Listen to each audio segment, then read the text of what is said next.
తల్లికి రక్తహీనత పుట్టే బిడ్డకు రిస్క్ అంటూ గుండె జబ్బులు వచ్చే అవకాశం 47% ఎక్కువ. యూకేలోని ఆక్స్ఫర్డ్ యూనివర్సిటీ పరిశోధనల వల్ల 16,500 మంది గర్భిణిపై అధ్యయనం. గర్భం దాల్చిన 100 రోజుల్లో తల్లికి రక్తహీనత తలెత్తితే బిడ్డ గుండె జబ్బుతో పుట్టే అవకాశం అన్నటువంటి వార్తని హైలైట్ చేశారు. తల్లికి వందనంపై రోజుకో మాట. విద్యతోనే పేదరికాన్ని నిర్మూలించాలని డాక్టర్ బిఆర్ అంబేద్కర్ ఆశయాలను ఆచరణలో చూపిన గంత వైఎస్ జగన్ది. అయితే విద్యను పేదలకు దూరం చేస్తున్న దుర్మార్గం సీఎం చంద్రబాబుదని మాజీ మంత్రి వైఎస్ఆర్సీపీ నేత మేరుగు నాగార్జున మండిపడ్డారు. తాడేపల్లిలోని పార్టీ కేంద్ర కార్యాలయంలో ఆదివారం ఆయన మీడియాతో మాట్లాడారు.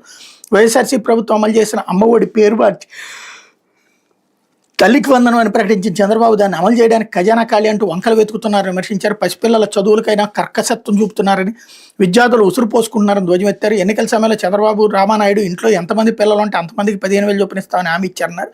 15,000 కూడా వాయిదాల పద్ధతిలో ఇస్తామంటే ఇప్పుడు మాట మార్చారని ధ్వజమెత్తారు.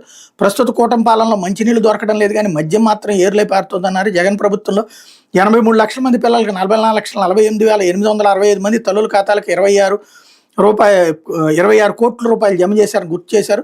నాడు జగనన్న విద్యా కానుక కోసం 3,366 కోట్లు, జగనన్న గోరుముద్ద కోసం 4,417 కోట్లు, మాబడి నాడు నేడుకు 13,000 కోట్లు, వైఎస్ఆర్ సంపూర్ణ పోషణకి 6,688 కోట్లు, ఆడపిల్లల నాప్కిన్ల కోసం 32 కోట్లు, బైజూస్ కంటెంట్ ట్యాబుల కోసం 1,300 కోట్లు, విద్యాదీవెన కోసం 12,610 కోట్లు, వసతి దీవెన కోసం 5,992 కోట్లు, విదేశీ విద్యా దీవెన కోసం 107 కోట్లు, ఇలా విద్యకు సంబంధించినటువంటి పథకాలకి ఖర్చు పెట్టారన్నటువంటి విషయాన్ని ఇక్కడ హైలైట్ చేశారు. ఇకపోతే